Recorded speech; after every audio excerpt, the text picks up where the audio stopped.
দাও। পরে ওর বেবিটা আমি খুব কষ্ট করে ওর কাছ থেকে নেওয়ার পরে মানে ওর বেবিটা আমি নেই।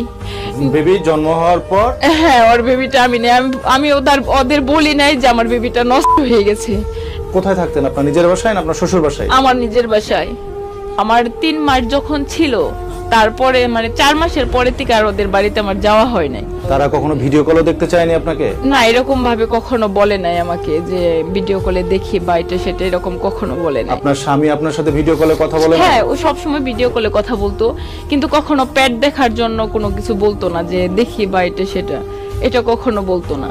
খুব সতর্ক, এটা সত্যি যে আমি খুব সতর্কভাবে এমন ভাবে থাকছি যেন আমার পেটটা না বুঝতে পারে, যেন আমার সংসারটা না নষ্ট হয়।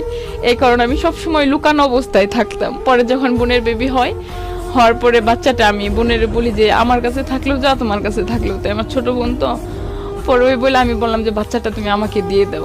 বোনের কাছ থেকে আমি বেবিটা নিয়ে নিয়েছি। নিজের বাচ্চা বলে হ্যাঁ, চালানোর চেষ্টা করছে? চালানোর চেষ্টা করি। পরে মানে আমি যখন নিজের বাচ্চা বলে চাপানোর চেষ্টা করি যে এটা আমার বাচ্চায় কিছু হয় নাই, তখন আমি ব্যর্থ হয়ে যাই। মানে সেটা আমি ধরা পড়ি। কিভাবে ধরা পড়া মানে বাবুটা যখন জন্ম হয় আপনার 14 তারিখে হওয়ার পরে 8 দিন পরে মানে এটা একটা রিপোর্টে আমার ভুল হয়েছিল যে আমি একটা রিপোর্ট ওর কাছে দিয়েছিলাম। ওই রিপোর্টটার মধ্যে নিচে জালটার ওখানে যে একটা নাম থাকে, মানে যে নামটা থাকে ওই নামটা আমার জায়গায় না হয়ে ওই আমার বোনের নামটা ছিল। ওই রিপোর্টটা আবার আমি মানে খেয়াল না করে ওরে দিয়ে দিছিলাম। পর ওই রিপোর্টটা নিয়ে ওরা আর কি আমাকে অনেক কোশ্চেন করে, অনেক কথাবার্তা বলার পরে আমি স্বীকার যাই যে হ্যাঁ আমি এরকম ভুলটা করছি। বলছি যে এটা আমার বাচ্চা না, মানে আমার বোনের বাচ্চা, এটা আমি বলছি।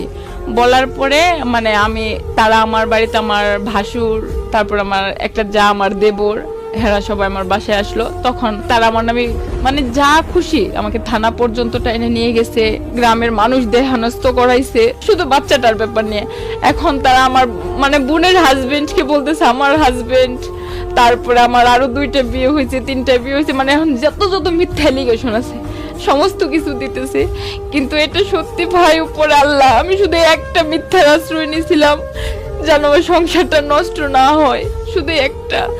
আর আমি কোনো মিথ্যার আশ্রয় নেই নাই ভাই, ঠিক আছে। কিন্তু এখন সে আমার সাথে টোটালি যোগাযোগ বন্ধ করে দিছে, কোনো কথা বলে না আমার সাথে।